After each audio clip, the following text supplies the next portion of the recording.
पास प्रश्न है कि 0.245 और 45 पे क्या है, रैकरिंग है यानी बार है, को P बटा Q के रूप में लिखा जा सकता है। यहाँ 4 ऑप्शन दिया गया है, इसका राइट आंसर क्या होगा, इसका आंसर हमें देना है। ठीक है, चलिए देखते हैं इस तरह के क्वेश्चन को कैसे सॉल्व किया जाता है। ठीक है, तो क्वेश्चन हमारे पास क्या है, 0.245 और यहाँ पे 4 और 5 पे रैकरिंग है। ठीक है, तो आपको इसे P बटा Q के रूप में यानी कि परिमेय संख्या के रूप में लिखने के लिए क्या करना होगा, सबसे पहले आपको यहाँ पे देखना होगा यहाँ पे टोटल संख्या क्या बन रहा है। अगर टोटल संख्या की बात करें तो कुल संख्या हो जाएगा 245। ठीक है, और इसमें कौन सा संख्या ऐसा है जिस पे बार नहीं है, तो 0 और 2 यानी कि 2 है, इस पे रैकरिंग नहीं है, तो जिस पे रैकरिंग नहीं है उसको इन पूरे संख्या में घटा देना है। ठीक है, फिर बटा में क्या करना है, दशमलव के बाद देखना है। दशमलव के बाद क्या देखना है, कितना ऐसा अंक है जिस पे रैकरिंग है, तो 2 ऐसा अंक है जिस पे रैकरिंग है, तो जितने अंक पे रैकरिंग होगा उतना बटा में हमें क्या देना है, 9 देना है। ठीक है, और पॉइंट के बाद जितने अंक पर रैकरिंग नहीं है उसकी जगह पे क्या देना है, 0 देना है। तो यहाँ सिर्फ एक ऐसा अंक है जिस पे रैकर नहीं है, तो इसीलिए हम इसके बदले में क्या देंगे, 0 देंगे। ठीक है, अब इसका सॉल्यूशन कर लेते हैं। 245 में से 2 घटेगा तो कितना होगा, 243, और बट्टा में कितना है, 990 है। इसको काट उठ के देख लेते हैं।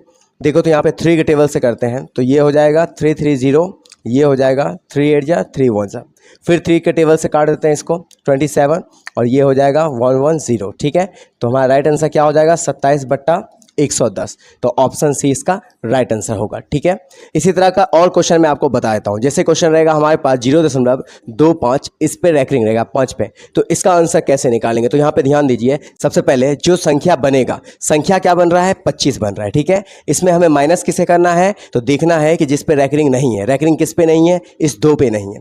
ठीक है, वैसे 0 2 पे दोनों पे नहीं है, तो सिर्फ यहाँ पे संख्या 2 बन रहा है। ठीक है, तो यहाँ पे 2 दे देंगे।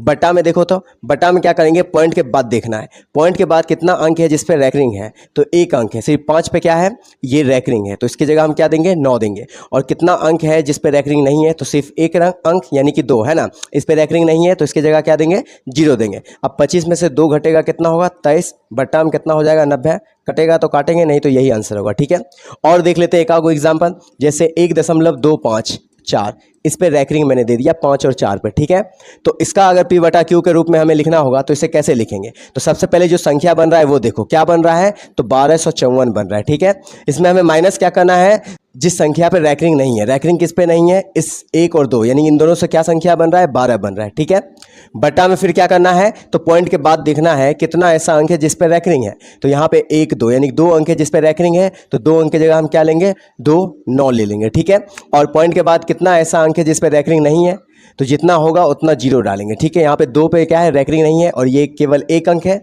तो इसकी जगह क्या देंगे, 0 डालेंगे। ठीक है, अब इसको माइनस करके सॉल्व कर लेते हैं। यहाँ पे क्या होगा, 4 में से 2 जाएगा 2, 5 में से 1 गया 4, और ये 1242 बटा कितना हो जाएगा, 990। इसको हमें काट लेना है। ठीक है, 2 से काट लेते हैं पहले, तो 2 चौक 8, 2 नमा 18, और 1 इधर, 2 पचे 10। ठीक है, और यहाँ काटेंगे 2 छिंग 12, 2 दूनी 4, 2 एकम 2। ठीक है, तो ये 621 बटा 495। और किसी से कट रहा है, तो और 3 के टेबल से कट रहा है, 3 दूनी 6, 0 3 सते 21। ठीक है, और फिर देखो यहाँ पे 3 एकम 3, 1 यहाँ पे आ जाएगा, 3 छक 18, 1 इसमें आ जाएगा, और 3 पचे 15।